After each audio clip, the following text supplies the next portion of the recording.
Debating is a valuable pedagogical tool to challenge a student's critical thinking and motivate them in a competitive environment. In addition, preparation for a debate involves close reading, problem solving, developing argumentation techniques, and writing in a precise, thoughtful, and convincing way.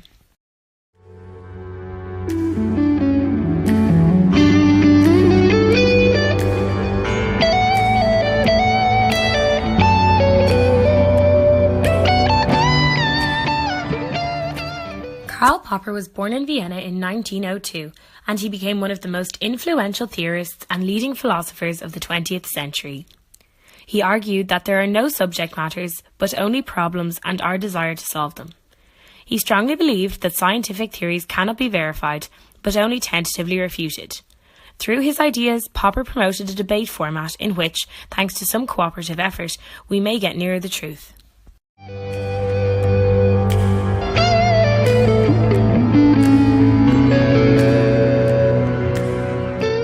In a debate, there are several agents involved. First, the presenter. Secondly, the affirmative and the negative teams, both composed of 3 individuals. In addition, there are a number of judges and the spectators.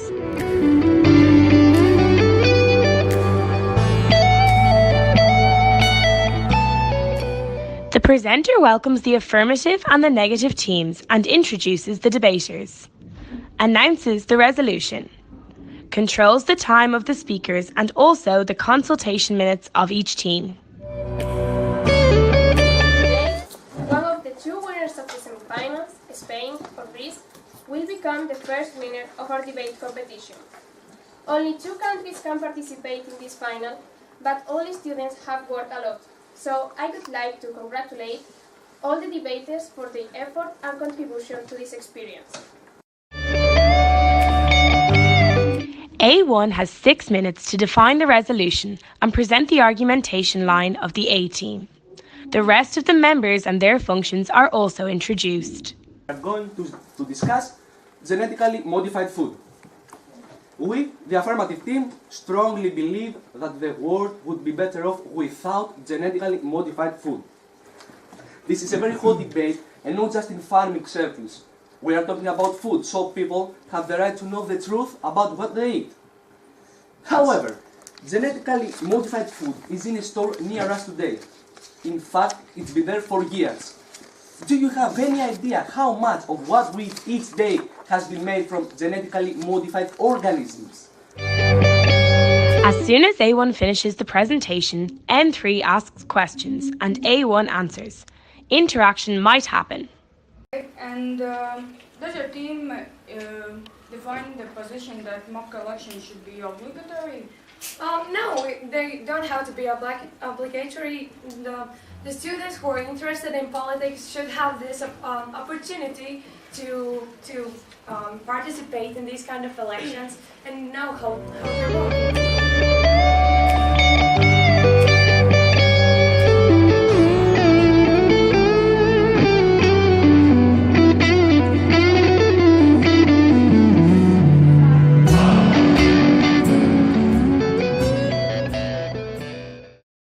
N1 refutes arguments presented by opponents. After refutation, N1 presents and develops the team's argumentation, negating the resolution. Hopefully, I will bring you the knowledge that I need to make you understand that teachers are here to stay and we cannot replace them by computers. Firstly, I would like to say our first argument. Computers cannot adapt to different situations. What is a computer? A computer is a thing that does not understand emotion. It does not understand, like, for example, it also... Once N1 has finished the contribution, A3 starts cross-examination.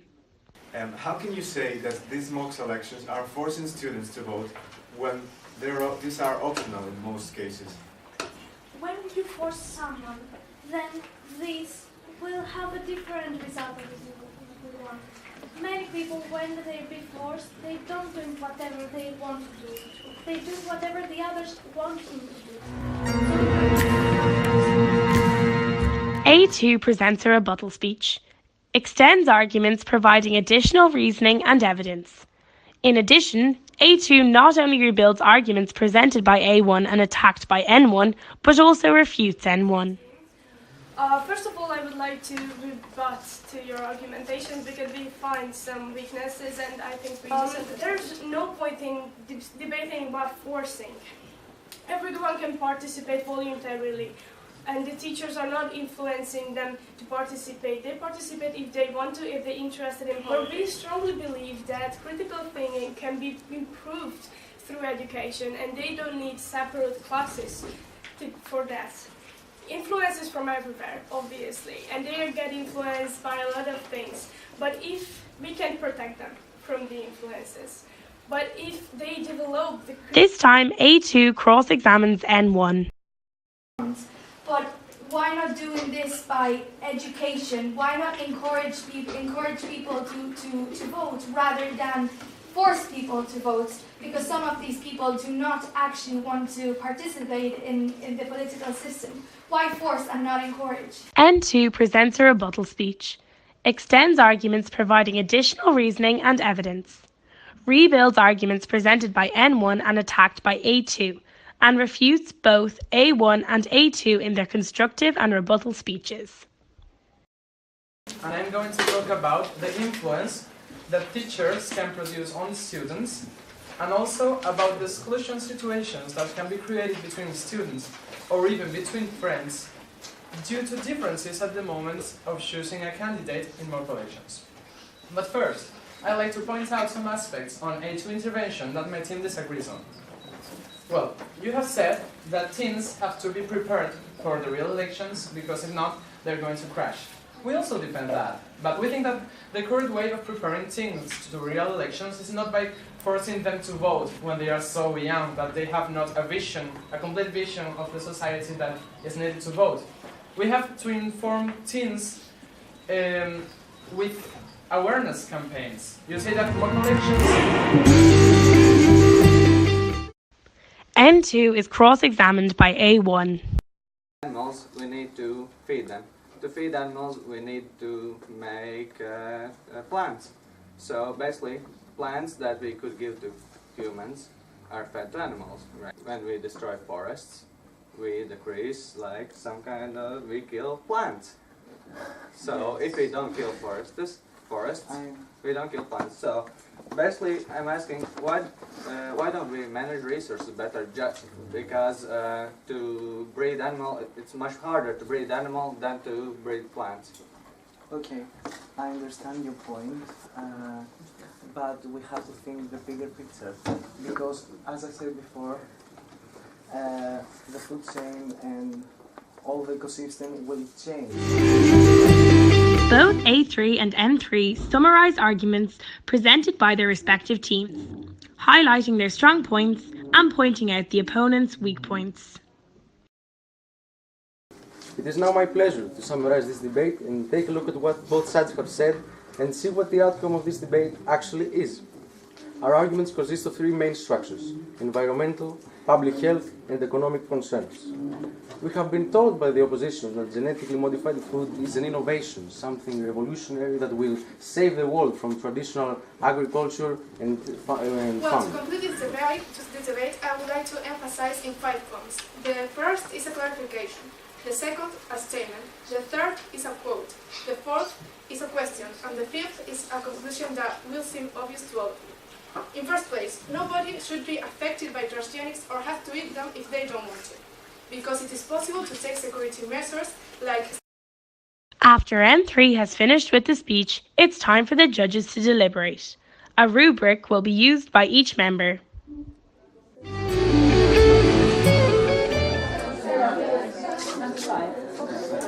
After deliberation, one speaker announces the winner of the debate and the final scores. Some educational and pedagogical comments should be uttered too. I am very satisfied with the result, with what I have seen. I would like to congratulate all the debaters here. I think it's a fantastic achievement that in these couple of hours and couple of hours of concentrated preparation, and of course there is one day of digesting and maybe researching, of course, but this is not much, I have to admit. And despite this fact, you did an amazing job.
Good morning, Europe! We are here in Vigo. She's Eva, I'm Juan, and we are going to make an interview to Solke. He's a Hungarian student, and he has come here to Spain to participate in a debate. So, let's start. What was your experience at the debate? It was a really good experience, as I said. I learned a lot. Yeah, I really recommend this project to everyone. And Solka, could you tell us some tips, recommendations, and Sure. for future debaters? Be calm, don't be nervous, learn the languages, just like these things. Okay, thanks. And are you enjoying here in Spain? Sure, yeah, it's a really nice city. What words have you learned in here? Nothing. Nothing. Perro, maybe. And do you want to say something for No. No. No. Thanks for coming. Thanks. What impact has this project made on your school or in your life? Maybe I have new friends from abroad, and I think it's very important to make new friends from abroad.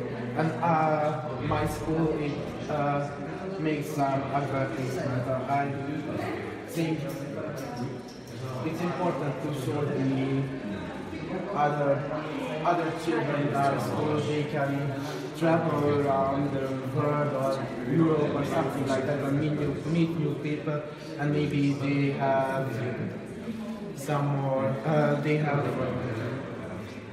More confidence? Yes, more confidence, and they would travel, I don't know, and they would like to learn English because they had to know English if they want to travel. I think it's fine. Was it difficult at first to meet new people from other countries when you don't speak the same language? I think it wasn't very difficult because before this project we have another project, and we met some people from Croatia and Slovenia, and we just from same cultures. I think it wasn't really hard because you adapted. Yes, and we could talk each other very well, and it was fun. Okay, thank you. Thank you. Thank you for participating in this experience. And how was your experience during your first debate? It was my first debate, and I was very like, how will be that? And actually, I was very nervous, but yeah, me too. Yeah. Because it was like my first experience too. Actually, mine too, because last time when I was a third speaker, it was 3 years ago, and my English is not good as I want. Well, I think your English is quite good. Thank you. I can understand you. Okay. So, like, which is the more interesting part of the trip? Like, what are you expecting from this travel? Of course, make new contacts and friends and experience in debate and maybe English too, to get more and more better this way. Okay, interesting. Thank you. Thank you. Has your confidence improved with debating? Actually, yes. So first I went to Spain, but I was very, very shy because of my English and because of debating. But then we prepared a lot and we improved with my team. We tried to progress at home, and then we went to Greece, and I was more confident in English and in debating as well. Well, yeah, your English is good now. Thank you a lot. Hi, we're here with Arnis. Morning, Europe. Lesbian student. He's Juanpa, I'm Eva, and we're going to make him an interview. First, what is your impression of the debate? It was good. I liked everyone. Everyone was a good speaker. Everyone did what they had to do. Everything's alright. Okay, and can you tell us some tips or recommendations maybe to future debaters? Debating is like a sport. You have to keep at it, keep doing it. Do it, until you can't do anymore. Basically, keep doing it. Okay, thank you. And are you having fun in Spain? Yes. This is a wonderful experience. Nothing like this in Latvia. We're really great. Finally, do you want to say something to European politicians who have created this program? Thanks. And do make more of these. They're really good.